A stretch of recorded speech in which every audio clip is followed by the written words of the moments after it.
Bonjour Jean-Jacques. Bonjour Andy. D'abord pour commencer, combien de chances et à qui vous les donnez pour la présidentielle des États-Unis au mois de novembre?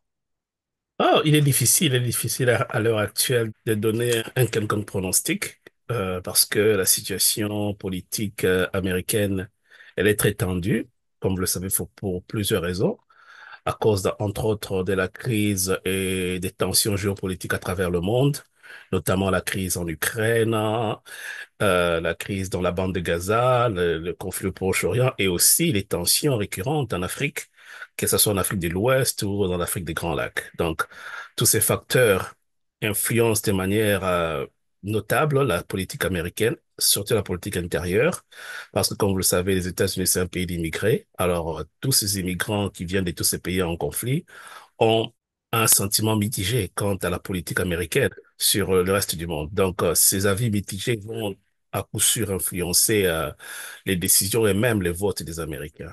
En tout cas, l'Américain moyen passe des moments difficiles avec l'inflation et les coûts de la vie. Et donc ça, c'est un élément important qui pourra jouer sur la balance le jour de l'élection le 4 novembre. C'est vrai que l'administration Biden a ouvertement soutenu l'Ukraine en donnant non seulement un apport financier important, mais aussi une contribution militaire importante.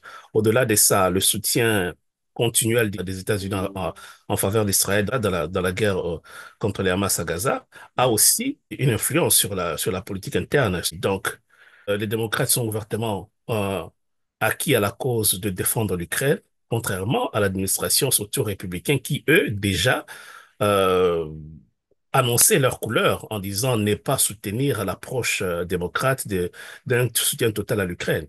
Déjà, Trump l'avait dit clairement que la priorité serait les Américains. Donc, de plus en plus, on craint, ceux qui vont soutenir les démocrates craignent qu'à l'arrivée de Trump à la Maison-Blanche pourra avoir des conséquences non seulement sur l'Ukraine, sur la guerre en Ukraine, mais aussi sur longtemps. Parce que si, comme Trump le disait toujours en anglais, you don't pay, we don't protect you. Donc, il voulait que les membres de l'OTAN puissent contribuer à l'effort de guerre et au Ouais. maintien de l'institution transatlantique.